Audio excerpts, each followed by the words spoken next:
पहले आपको जो है सहकारिता विभाग का जो ऑफिशियल पोर्टल है यहाँ पे आ जाना है। इसका लिंक हम नीचे उपलब्ध करवा देंगे, उस पर क्लिक करके डायरेक्टली जो आप इस पोर्टल पे आ सकते हैं। यहाँ पे आएंगे तो किसान का कर्नर का एक बटन मिलेगा, ठीक है। इस पे आप जाएंगे ना तो यहाँ पे देखेंगे बिहार राज्य फसल सहायता योजना हेतु आवेदन प्रपत्र रबी 2023-24 के लिए शुरू कर दिया गया है, ठीक है। के पास किसान पंजीकरण होना चाहिए, चाहे वो बिहार फसल सहायता योजना हो, किसी प्रकार की कोई भी योजना हो, उसमें जो है इसका काम लगता रहता है। निबंधन संख्या यानी कि पंजीकरण संख्या आपको यहाँ पे डालना है और सर्च के बटन पर क्लिक करना है। देखिए जैसे ही सर्च के बटन पर क्लिक करेंगे तो आपके किसान पंजीकरण में जो भी जानकारी दर्ज है वो जानकारी आपको यहाँ पे देखने को मिल जाएगा। जैसे कि किसान का जिला का नाम हो गया, प्रखंड का नाम हो गया, पंचायत का नाम हो गया। यहाँ पे वार्ड का जो है सिलेक्शन आपको कर लेना है, क्योंकि वार्ड का सिलेक्शन आपने नहीं किया हुआ है तो यहाँ पे सिलेक्ट करना पड़ेगा। उसके बाद बाकी सब जानकारी यहाँ पे मिल जाएगा। और नीचे आने के बाद यहाँ पे आपको बता देना है अपना आधार नंबर, और आधार नंबर पे जो भी आपका नाम अंग्रेजी में लिखा हुआ है उस तरह से आपको यहाँ पे टाइप कर देना है। बस इतना ही आपको जानकारी यहाँ पे भरनी है। उसके बाद आपको जो है जमीन संबंधी जो जानकारी आपको भरनी होगी, जहाँ पे आपने बुआई वगैरह वगैरह किया हुआ है, जिसपे आप फसल बीमा सहायता का जो है फॉर्म भरना चाह रहे हैं। तो इसमें आप देखेंगे तो किसान का जो है प्रकार आपसे पूछे जाएंगे कि आप जो है किस प्रकार के किसान हैं।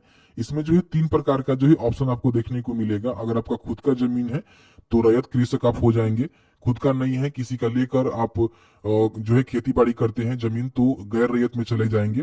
और दोनों आपके पास है, खुद का जमीन भी है और किसी का लेकर भी आप रोपते हैं, तो आप रैयत एवं गैर रैयत दोनों में चले जाएंगे, ठीक है। तो जो भी आपका किसान का प्रकार होगा उसके माध्यम से ही सिलेक्शन करना है। जैसे कि मान लीजिए मुझे रैयत के लिए करना है, तो रैयत का हम सिलेक्शन करेंगे तो यहाँ पे पूछेगा कि आपका जो है एलपी नंबर दीजिए, या नहीं तो अपना कंप्यूटराइज जो जवाबबंदी नंबर है उसको दीजिए। कैसे निकालना है इसके रिगार्डिंग हमको जानकारी देंगे।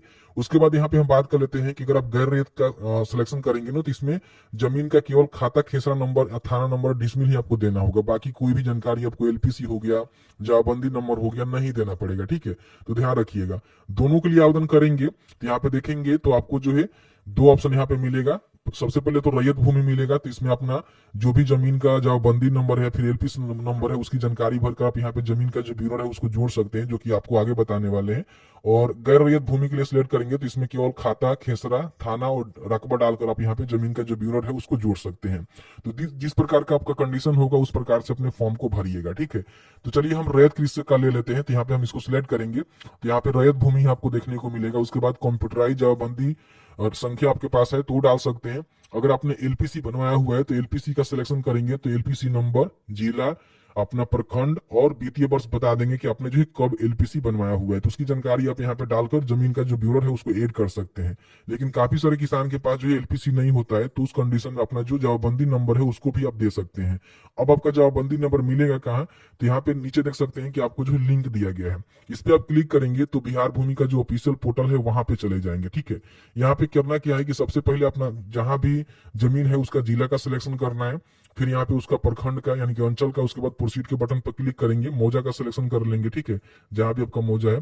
फिर अपना जो भी जमीन है जिसकी खाता खेसरा नंबर आपको याद होनी चाहिए, या फिर कोई भी एक जानकारी याद होनी चाहिए, जैसे कि खाता हो गया, जवाबबंदी हो गया, प्लॉट नंबर हो गया, तो जिसकी भी जानकारी आपको याद है उसको टिक करना है और उसको यहाँ पे इंटर कर देना है, ठीक है। उसके बाद इस कैप्चा को फिल करना है, सर्च के बटन पे क्लिक करना है। देखिए जैसे ही सर्च के बटन पे क्लिक करेंगे तो आपके सामने उस खाते में जितने भी किसान का नाम होगा ना यहाँ पे देखने को मिल जाएगा। सिंपल से अपना जो है नाम यहाँ पे सर्च करना है और नाम के सामने देखेंगे तो आपका जो है कंप्यूटराइज यहाँ पे जवाबबंदी नंबर देखने को मिल जाएगा। ऊपर देख सकते हैं कंप्यूटराइज जवाबबंदी नंबर लिखा गया है। बस इसको यहाँ से आपको कॉपी करनी है और वहां पे ले आकर आपको पेस्ट करनी है, ठीक है। तो यहाँ पे लाकर उसको पेस्ट करेंगे। पेस्ट करने के बाद जमीन ब्यूरो का जानकारी जोड़े के बटन पर क्लिक करेंगे ना तो आपका जमीन का जानकारी जो है ऑटोमेटिकली यहाँ पे देख सकते हैं कि ऐड हो जाएगा। जैसे कि यहाँ पे देख सकते हैं कि एक बॉक्स बन गया है जिसमें आपका जो खाता नंबर है, खेसरा नंबर है और आपका जितना भी जमीन है ना डेसिमल में उसकी जानकारी यहाँ पे देखने को आपको मिल जा रहा है। इसका मतलब ये है कि आपका जमीन का जानकारी यहाँ पे ऐड हो चुका है। और भी किसी प्रकार की जमीन की जानकारी आप यहाँ पे ऐड करना चाहते हैं तो उसका भी जवाबबंदी नंबर या फिर एलपीसी नंबर डालकर जो जमीन की जानकारी आप यहाँ पे जोड़े के बटन पर क्लिक करेंगे तो आप देखेंगे इस प्रकार से जो यहाँ पे ऐड हो जाएगा। तो जितने भी आपके पास जमीन है उसकी जानकारी आप यहाँ पे जोड़ते जाएंगे, इस तरह से बॉक्स बनता जाएगा।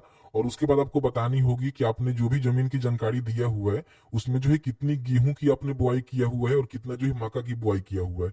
तो अपनी जो है जानकारी यहाँ पे बताना होगा। जैसे कि मान लीजिए आपने मक्का का बुआई नहीं किया हुआ है तो आप यहाँ पे एक्स दबा देंगे कि हमने नहीं किया हुआ है।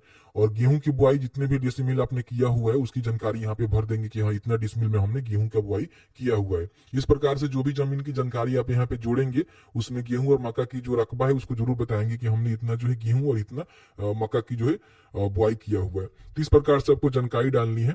उसके बाद यहाँ पे आपको जो है बटन मिलेगा जिसपे आपको टिक करनी है और कैप्चा को फिल करनी है। जो भी कैप्चा आपको यहाँ पे नजर आ रहा है ना, इसको यहाँ पे फिल करनी है और सुरक्षित करे के बटन पे क्लिक करना है।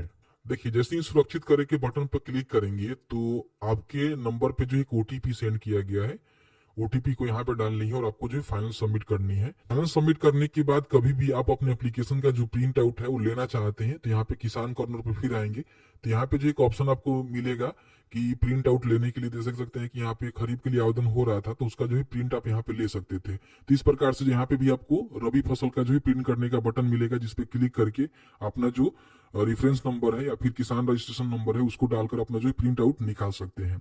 अब इसके बाद आपके तरफ से जो है कुछ भी नहीं करना है। अब होगा ये कि फॉर्म तो आपने भर लिया हुआ है, जब भी आपका फसल नुकसान होता है और आपके एरिया में आकलन हो जाता है कि आपका जो है फसल नुकसान हुआ है, उस समय जो है आपसे बाद में डॉक्यूमेंट्स अपलोड करवाए जाएंगे जिसमें जमीन से जुड़ी डॉक्यूमेंट्स आपको अपलोड करना होगा। उसकी जानकारी हम नेक्स्ट वीडियो में कवर करेंगे। तो फिलहाल जो है आपकी तरफ से इतने ही काम करने हैं।